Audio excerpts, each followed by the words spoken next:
2025 కాలగర్భంలో కలిసిపోయేందుకు ఇంకొన్ని రోజులే మిగిలి ఉంది. ఈ సందర్భంగా ఈ సంవత్సరం అత్యధికంగా సెర్చ్ చేసిన అంశాల లిస్ట్‌ను గూగుల్ విడుదల చేస్తుంది. ఈ క్రమంలో ఓ లిస్ట్ అందరి దృష్టిని ఆకర్షిస్తుంది. పాకిస్తాన్ నుంచి వచ్చిన ఈ జాబితా చాలా ఆసక్తికరంగా మారింది. ఈ సంవత్సరం పాకిస్తాన్‌లో అత్యధికంగా సెర్చ్ చేసిన అథ్లెట్ల జాబితాలో అగ్రస్థానంలో ఉన్న వ్యక్తి బాబర్ అజమ్ లేదా షాహిన్ షా అఫ్రిది కాదు. అతను ఓ భారతీయుడు. ఈ భారతీయుడు విరాట్ కోహ్లీ, రోహిత్ శర్మ లేదా నీరజ్ చోప్రా అనుకుంటే పొరపాటే. ఈ ఏడాది పాకిస్తాన్‌లో ఎక్కువగా సెర్చ్ చేసిన భారత్ యువ క్రికెటర్ అభిషేక్ శర్మ. ప్రపంచ నంబర్ 1 టీ20 బ్యాట్స్‌మన్ అయిన అభిషేక్ 2025లో పొట్టి ఫార్మాట్‌లో నిలకడగా రాణించాడు. 2025 ఆసియా కప్‌లో 200 కంటే ఎక్కువ స్ట్రైక్ రేట్‌తో 314 పరుగులు చేశాడు. టోర్నమెంట్‌లో అత్యధిక పరుగులు చేసిన ఆటగాడిగా నిలిచాడు. ఆసియా కప్ సూపర్ 4 దశలో పాకిస్తాన్‌పై 39 బంతుల్లో 74 పరుగులు చేశాడు.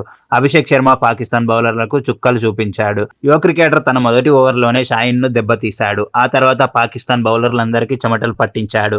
2025లో 17 టీ20 మ్యాచ్ల్లో 47.25 సగటుతో 756 పరుగులు చేశాడు. ఈ కాలంలో శర్మ ఒక సెంచరీ సాధించాడు. దక్షిణాఫ్రికా టీ20 కెప్టెన్ ఎడెన్ మార్క్రమ్ అభిషేక్ శర్మపై ప్రశంసలు కురిపించాడు. నేను సన్‌రైజర్స్‌లో అభిషేక్‌తో కలిసి గతంలో ఆడాను. అతను గొప్ప ఆటగాడు. బాగా బ్యాటింగ్ చేస్తాడు. ఇది మాకు పెద్ద వికెట్ అనడంలో ఎటువంటి సందేహం లేదని మంగళవారం బారామతి స్టేడియంలో ప్రారంభమయ్యే 5 మ్యాచ్ల టీ20 సిరీస్‌కు ముందు ఎడెన్ అన్నాడు. కొత్త బంతిని ఎవరు వేసినా అభిషేక్ శర్మ ముందుగానే అవుట్ చేయడం సవాలుగా ఉంటుంది. అతను మ్యాచ్ విన్నర్. ఇది మాకు ముఖ్యమైన వికెట్. నిర్భయంగా బ్యాటింగ్ చేస్తాడు. మొదటి బంతి నుంచే ఆటను తన ఆధీనంలోకి తీసుకుంటాడని ప్రోటీస్ కెప్టెన్ చెప్పాడు.